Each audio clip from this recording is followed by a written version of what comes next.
On entame à présent notre voyage à travers la Côte d'Ivoire pour découvrir les richesses culturelles et touristiques. Un voyage auquel, bien sûr, nous convie notre invité, Nader Fakri. On vous retrouve, Monsieur Nader Fakri.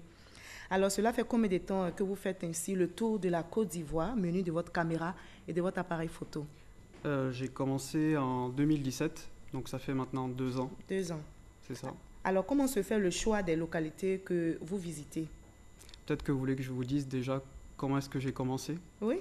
Alors en fait, j'avais l'habitude de faire des vidéos et des photos en famille. Et donc en 2017, j'ai accompagné ma femme au marché de Kouté, qui est le plus grand marché de friperie à Abidjan. Et elle a été incroyablement surprise. Et ce jour-là, j'ai fait une vidéo et j'ai eu l'idée de la poster sur Facebook. Et les retours étaient incroyables. Et c'est la raison pour laquelle j'ai créé une chaîne sur Facebook. D'accord. Sur laquelle... Donc, vous avez décidé donc de montrer toutes les belles richesses de la Côte d'Ivoire. C'est ça. Alors donc, comment vous choisissez les sites que vous visitez? Est-ce que vous partez d'abord vous informer? Pourquoi vous décidez par exemple d'aller au nord aujourd'hui, au sud demain? L'objectif, c'est de faire le tour de la Côte d'Ivoire. C'est de visiter toutes les localités de Côte d'Ivoire et de rapporter le meilleur de toutes ces régions. Donc avec les informations que je trouve sur Internet, j'essaie de faire mes recherches. Et puis une fois arrivé sur place, lorsque j'arrive sur une localité, je vais à la rencontre des populations, je rencontre les locaux. Et la plupart du temps, c'est eux qui me montrent leur richesse. Alors, la Côte d'Ivoire regorge d'endroits paradisiaques. Je rappelle aux téléspectateurs qui nous regardent que vous êtes ivoirien, vous l'avez dit. La Côte d'Ivoire est votre pays natal, mais vous êtes libanais d'origine. Alors, la Côte d'Ivoire regorge d'endroits paradisiaques, insoupçonnés, comme vous l'avez dit. Et vous avez pris soin de capter de belles images pour nous. Notre reporter Patricia Omoetia vous a suivi dans votre excursion. On va ensemble regarder le résumé qu'elle en fait et on en reparle. Si vous êtes un amoureux de plages bordées de cocotiers, mouillées par un océan bleu azur, la Côte d'Ivoire vous offre de belles plages et des baies magnifiques qui concilient animation et farniente. En plus des 550 km de littoral, la Côte d'Ivoire est le seul pays africain à bénéficier de 300 000 hectares de plans d'eau lagunaires, offrant les possibilités de sports nautiques et lacustres. Fakri Nader, jeune Ivoirien d'origine libanaise, est tombé amoureux de la Côte d'Ivoire. Cette passion dévorante et cet attachement profond pour notre pays lui vient de son enfance. Selon lui, il se sent plus ivoirien que libanais. C'est un créateur de vidéos. Il partage ses aventures personnelles sur la toile avec pour objectif de faire découvrir la Côte d'Ivoire dans toute sa splendeur. Des plages sublimes, des montagnes, des parcs naturels, des plaines et des savanes, rien n'arrête Fakri Nader dans sa quête de découvrir et de faire découvrir notre pays. La Côte d'Ivoire est riche d'une multitude de cultures, tout autant colorées les unes que les autres. Du nord au sud, de l'est à l'ouest, vous découvrirez des coutumes et des traditions enrichies par le temps. La Côte d'Ivoire est une destination touristique qui regorge un fort potentiel qui mérite d'être visité. Son patrimoine culturel, son relief, sa végétation et ses monuments historiques constituent une brochette de curiosités à découvrir. Nader est un amoureux de la Côte d'Ivoire qu'il décrit avec passion et originalité.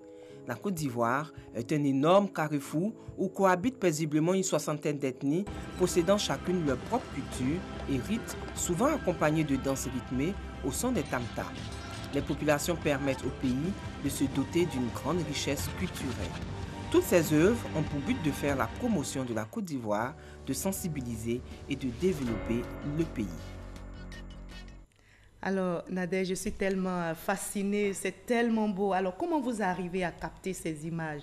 C'est vous-même qui filmez? C'est vous-même qui faites les images? En fait, on est une équipe de deux, donc ma femme et moi. Dès que je peux me libérer du travail, soit je pars seul, soit elle vient avec moi, et puis on essaie de faire ça à deux.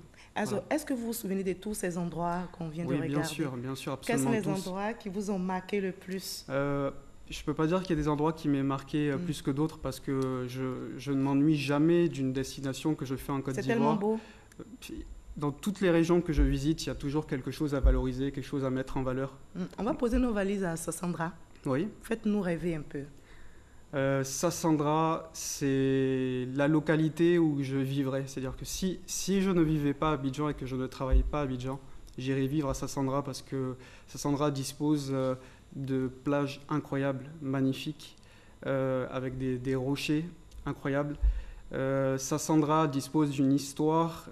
Dernièrement, j'ai visité la maison du gouverneur et également le tunnel des esclaves. Et il y a également une autre ville à part Sassandra également où j'irais bien vivre, c'est Korogo au nord de la Côte d'Ivoire, qui est incroyable par son climat. À Abidjan, on a l'habitude de voir des nuages tous les jours. À Korogo, c'est le ciel bleu tous les jours. Et vous avez dit, il n'est pas important d'aller à Sini ou à Bassam. Vous êtes là pour nous convaincre d'aller dans d'autres endroits. Vous avez dit Sassandra et Korogo, mais également à l'ouest. Oui, bien sûr. Quel site pourrait nous attirer à l'ouest? Au niveau de l'ouest, oui. Eh bien, il y a Sassandra, vous avez également Mans. Au nord de Mans, vous avez Danané. Et puis, il y a le Grand Ouest également, que je n'ai pas encore fait, comme Odiéné, il me semble, Séguéla. Voilà, c'est toutes ces régions-là que je dois parcourir justement dans les prochains mois à venir. Alors, on voit que vous parcourez justement, vous avez décidé de parcourir toutes les régions de la Côte d'Ivoire dans le but de la promotion de ces sites paradisiaques, mais des sites méconnus, parfois des Ivoiriens. Alors, comment vous expliquez ce fait-là? Je pense qu'il y a un manque de communication. Il y a également un manque de contenu visuel, d'images et de vidéos. Et les réseaux sociaux aujourd'hui sont en train de jouer un grand rôle. Et vous êtes un acteur. Voilà, et pour moi, faire découvrir tout ça aux Ivoiriens, c'est ma plus belle récompense. Et c'est ce qui me motive d'ailleurs à continuer. Alors, selon vous, comment développer la culture du tourisme alors? Comment développer la culture du tourisme? Il faut donner envie aux Ivoiriens de Comme sortir, vous le faites déjà. Voilà, de sortir d'Abidjan. Et puis, il faut leur donner la possibilité justement de pouvoir avoir accès à tous ces sites, peut-être en partenariat avec le ministère du Tourisme, qui pourrait peut-être faire des packages ou des circuits abordables et accessible à tous. Parce que vous parlez justement d'inaccessibilité parfois à cause des routes. Vous parlez aussi de moyens financiers. Vous pensez que ce sont des obstacles? Oui, bien sûr. Aujourd'hui, la destination Assini, qui est prisée de tous les Abidjanais, n'est pas accessible pour tout le monde. Le transport, c'est cher. La restauration, c'est cher. L'hôtel également. Alors moi, j'ai l'habitude de ne pas dépenser énormément puisque quand je ne vais pas à l'hôtel, je campe, j'ai ma tente, je vais dans des villages, je demande à rencontrer le chef du village et je demande une place pour pouvoir loger. Mais ce n'est pas donné à tout le monde de pouvoir laisser son confort. Alors, depuis que vous postez sur la toile, est-ce qu'il y a des retours? Quels sont les retours? Des retours positifs? Les retours sont incroyables, sinon je ne serais pas arrêté là. Je reçois beaucoup de messages de personnes qui me demandent de continuer. Qui m'envoient leur bénédiction. Je reçois également beaucoup de personnes d'Ivoiriens qui ont quitté la Côte d'Ivoire, qui sont à l'étranger et qui ont envie de revenir, soit pour visiter la Côte d'Ivoire, qu'ils ne connaissent pas. Peut-être aller sur la baie des Sirènes. Oui, la baie des Sirènes, vous avez vu, je pense, l'une des photos que je vous ai montrées. Lorsque je suis rentré à la maison et que je regardais la photo, j'ai vu les couleurs du drapeau orange, blanc, vert et j'étais vraiment fasciné. C'est l'une des plus belles baies de Côte d'Ivoire. De façon naturelle? Oui, sans retouche. Alors, à l'œil nu, on voit que les couleurs ressortent orange, blanc, vert. À l'œil nu, si vous regardez donc la photo, vous distinguez bien le drapeau ivoirien. Des sites donc à visiter. Y a-t-il des destinations privilégiées? C'est vrai que vous avez été captivé par tous ces sites. Mais est-ce qu'aujourd'hui, ici, les touristes qui vous regardent, les Ivoiriens qui vous regardent, donnez-nous 5 raisons principales. Je vais faire mieux que vous donner 5 raisons principales. Ce que je vais vous dire, c'est que la Côte d'Ivoire n'a absolument rien à envier aux autres pays. Vous avez pour tous les goûts en Côte d'Ivoire. Vous avez des plages magnifiques, vous avez des montagnes, vous avez des savanes, vous avez des forêts comme la forêt de Taï. Il y a vraiment pour tous les goûts en Côte d'Ivoire.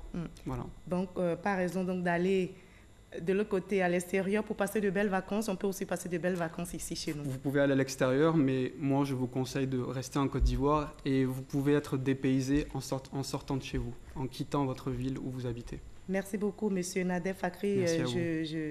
J'avoue que vous m'avez convaincu. J'espère que ça a été le cas pour les téléspectateurs qui nous regardent. La Côte d'Ivoire plaisir pour moi. Est un beau pays. Merci de nous avoir partagé votre passion pour la Côte d'Ivoire, ce beau pays avec ses atouts touristiques. La France, on le dit, est le pays de la Tour Eiffel. Les États-Unis, terre de la Statue de la Liberté.